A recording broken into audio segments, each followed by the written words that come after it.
Kematian dan kelahiran kembali. Diinformasikan bahwa tubuh manusia itu terbentuk dari 5 agregat, yaitu 5 agregat yang bersatu dan berproses. 5 agregat ini digolongkan dalam 2 kelompok, yaitu mind and matter atau batin dan materi, atau rohani dan jasmani.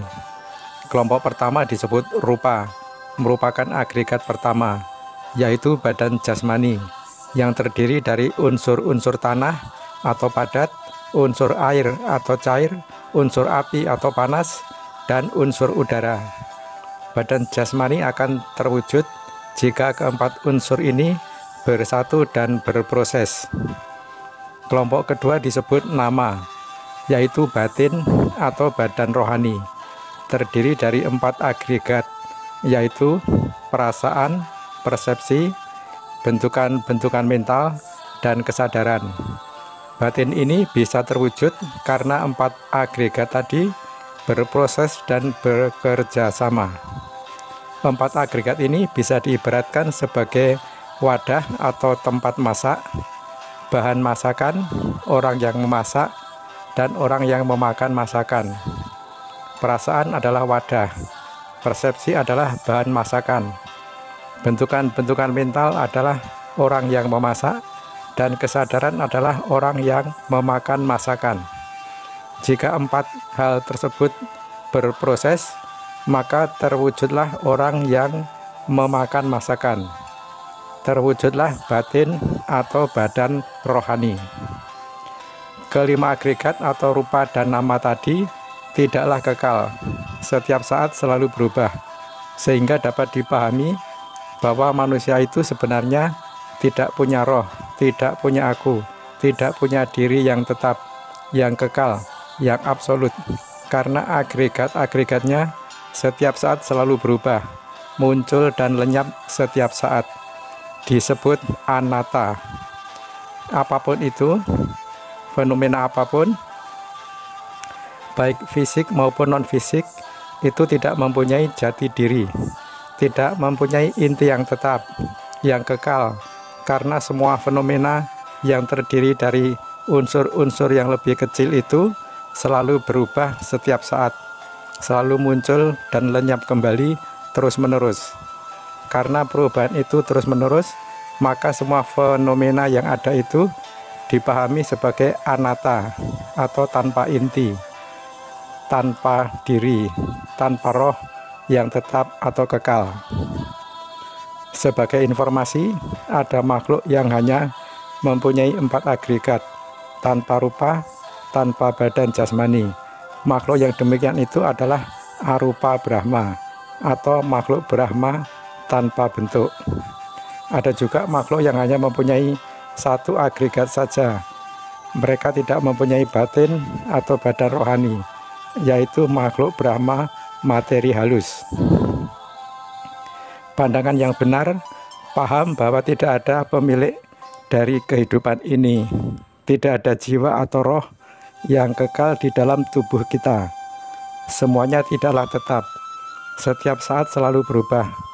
Saya dan Anda yang mempunyai panggilan atau mempunyai nama ini disebut si A atau si B, itu adalah merupakan kebenaran konvensional saja, merupakan kesepakatan saja untuk memudahkan berkomunikasi, bersosialisasi, dan sebagainya. Bahwa si A itu dia dan si B itu yang sana dan sebagainya. Bahwa kita ini mempunyai wujud masing-masing. Kita ini ada meskipun tidak akan selalu ada. Dulu kita bayi, kemudian beranjak dewasa, kemudian tua dan akhirnya meninggal dunia. Sudah tidak ada lagi, atau telah berubah menjadi makhluk yang lain. Pandangan yang benar juga paham bahwa kebahagiaan itu tidak memerlukan biaya. Kebahagiaan indrawi adalah kebahagiaan semu. Bahagia karena mempunyai banyak uang atau mempunyai banyak harta benda, mempunyai jabatan tinggi, mempunyai istri atau suami yang cantik atau ganteng, mempunyai anak-anak yang manis-manis dan lucu-lucu adalah kebahagiaan semu. Suatu saat kalau situasi dan kondisinya sudah mendukung, maka semua itu akan berlalu, akan hilang atau lenyap. Pandangan yang benar, paham bahwa kebahagiaan sejati yang tidak memerlukan biaya itu ada di dalam diri kita sendiri. Catatan, seperti yang saya katakan tadi, yang disebut dengan diri kita itu adalah kebenaran konvensional, kebenaran yang disepakati, bukan kebenaran yang sesungguhnya. Kebahagiaan sejati itu tergantung atau ditentukan oleh kondisi batin kita, tergantung kualitas spiritual kita. Untuk dapat meraih kebahagiaan sejati itu diperlukan latihan, diperlukan kualitas spiritual yang sangat tinggi, diperlukan pandangan yang benar. Semakin kita memiliki pandangan benar yang mantap, maka semakin kita mudah memiliki kebahagiaan yang sesungguhnya, kebahagiaan yang sejati. Kehidupan itu dapat diumpamakan seperti biji mangga. Biji mangga yang ditanam akan tumbuh dan timbul tunas. Berikutnya akan tumbuh menjadi pohon mangga, tumbuh batang, ranting, daun, dan kemudian berbunga dan berbuah mangga. Mangga akan jatuh ke tanah, kemudian tumbuh lagi menjadi pohon mangga. Begitu seterusnya. Mangga yang jatuh dan tumbuh itu seperti halnya kelahiran kembali atau rebirth, yang berbeda dengan reinkarnasi. Rebirth itu masuk dalam kebenaran anatta, masuk dalam ketidakkekalan, masuk dalam unsur perubahan. Pemahaman reinkarnasi dapat diilustrasikan sebagai mangga kecil yang dapat menjadi besar, matang, dan busuk. Kemudian berreinkarnasi menjadi mangga kecil kembali. Sesuatu hal yang tidak mungkin terjadi. Oleh karena itu, dalam video ini tidak dikenal adanya reinkarnasi. Yang ada adalah rebirth. Manusia itu adalah bagian dari makhluk hidup yang banyak sekali jenis dan jumlahnya, yang ada di 31 kelompok alam kehidupan. Alam kehidupan itu bukan hanya ada 3, yaitu alam dunia, alam neraka, dan alam surga saja. Manusia atau makhluk lain termasuk saya dan Anda itu terus-menerus berkeliling, hidup dan mati di 26 alam kehidupan. Awal mula adanya kita itu sudah tidak dapat diketahui lagi, karena saking lamanya kita ada, hidup, dan mati di 26 alam kehidupan. 26 alam kehidupan ini adalah 4 alam rendah, yaitu alam neraka, alam peta atau setan, alam asura, dan alam binatang. 1 alam manusia, 6 alam dewa atau 6 alam surga, dan 15 alam Brahma. Kita belum pernah hidup di 5 alam Brahma yang lain, yaitu 5 alam Suddhavasa, karena alam ini hanya untuk para anagami yang akan mencapai nibbana di alam tersebut, yang tidak akan pernah kembali ke alam kehidupan manapun. Kita itu adalah pencipta nama dan rupa kita sendiri, artinya penyebab dari hidup kita ini ya kita sendiri. Hal tersebut tertulis dalam kitab suci yang terjemahannya sebagai berikut.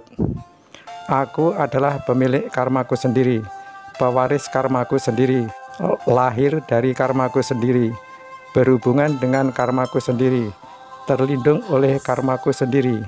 Apapun karma yang ku perbuat, baik atau buruk, itulah yang akan kuwarisi. Tidak ada 2 makhluk yang sama persis 100%. Semuanya berbeda, karena masing-masing mempunyai karma masing-masing yang tak mungkin sama. Karena seperti yang sudah saya katakan tadi, bahwa semua fenomena itu berubah setiap saat.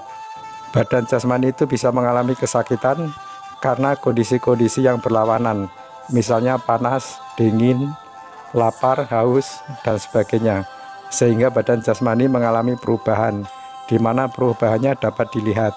Sama dengan nama atau batin yang juga mengalami kesakitan dan perubahan, tetapi perubahannya tidak dapat dilihat. Perubahannya hanya dapat ditafsirkan dari mimik seseorang. Rupa atau badan jasmani itu tidak memiliki kesadaran. Laptop, meja, kursi, batu, dan lain-lain itu juga rupa yang tidak memiliki kesadaran. Tetapi kalau manusia memiliki kesadaran, karena manusia memiliki batin atau badan rohani. Yang memiliki kesadaran itu adalah batin atau nama atau rohani. Kesadaran menyadari adanya perubahan objek seperti pemandangan yang indah, bau harum, suara keras, dan sebagainya. Kesadaran juga muncul dan lenyap dengan kecepatan tinggi. Kesadaran itu pada saat yang sama hanya bisa melihat satu objek. Kalau dikatakan melihat dan mendengar dalam waktu yang bersamaan, itu sejatinya tidaklah benar. Melihat dan mendengarnya secara bergantian, bukan secara bersamaan. Bergantiannya dalam waktu yang sangat cepat sekali, sehingga yang bersangkutan tidak merasakannya kalau hal tersebut sebenarnya bergantian.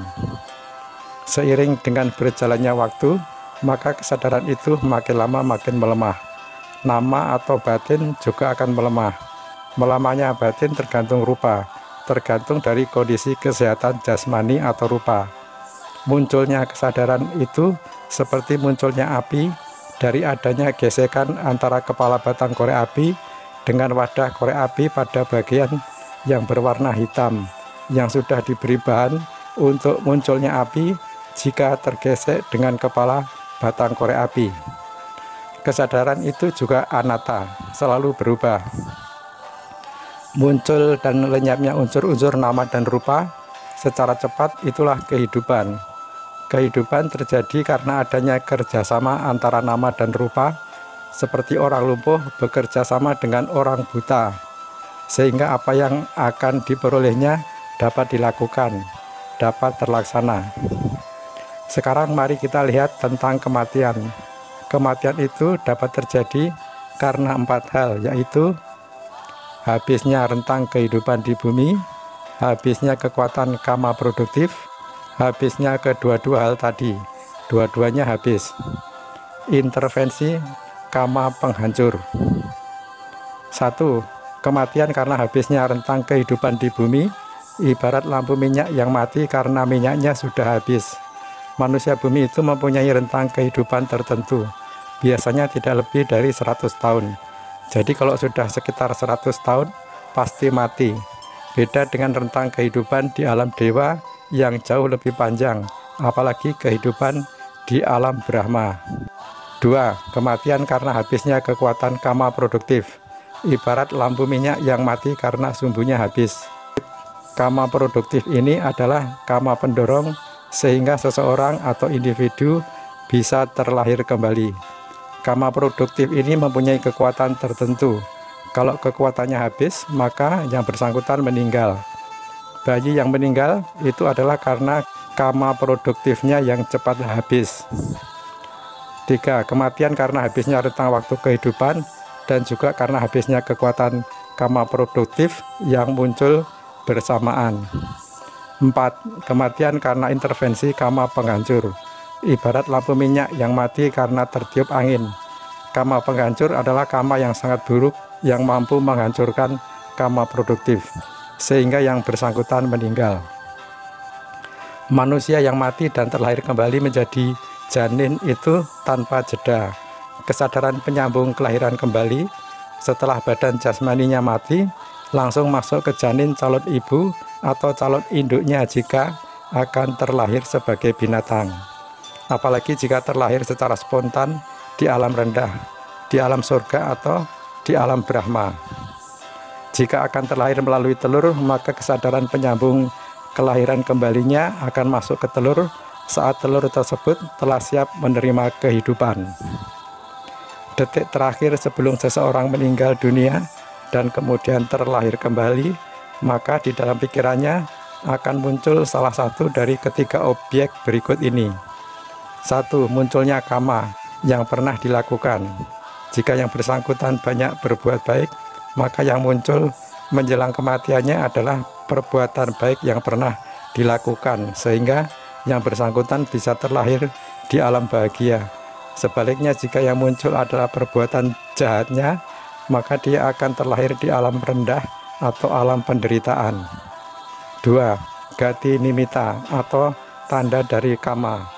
Yang bersangkutan akan melihat simbol dari tempat kelahiran yang akan dialaminya setelah meninggal dunia. Misalnya jika yang bersangkutan melihat istana yang indah atau kereta kencana yang menjemput, maka yang bersangkutan akan terlahir di alam bahagia atau alam surga. Sebaliknya, jika melihat api yang menyala di mana-mana, maka yang bersangkutan akan terlahir di alam neraka. 3. Kama nimita adalah munculnya ingatan atas instrumen yang dipergunakan dalam berbuat di hidup ini sebelum yang bersangkutan meninggal. Jika yang muncul di pikiran adalah instrumen-instrumen dalam berbuat baik, misalnya laptop atau mic untuk membabarkan ajaran agama, maka yang bersangkutan akan terlahir di alam bahagia. Begitu pula sebaliknya, jika yang muncul di pikiran adalah instrumen-instrumen dalam berbuat jahat, misalnya pisau, pentungan, dan lain-lain, maka yang bersangkutan akan terlahir di alam rendah atau alam penderitaan. Demikianlah uraian ini yang berjudul Kematian dan Kelahiran Kembali. Jika Anda tidak sependapat dengan uraian dalam video ini, silahkan diabaikan saja atau lupakan. Ini adalah pengetahuan atau pemahaman yang berbeda dengan pemahaman pada umumnya, yang juga dipahami oleh banyak orang, meskipun tak sebanyak orang yang tidak memahaminya. Demikian saya akhiri video ini. Sampai bertemu kembali di channel ini di video yang lain. Wassalam.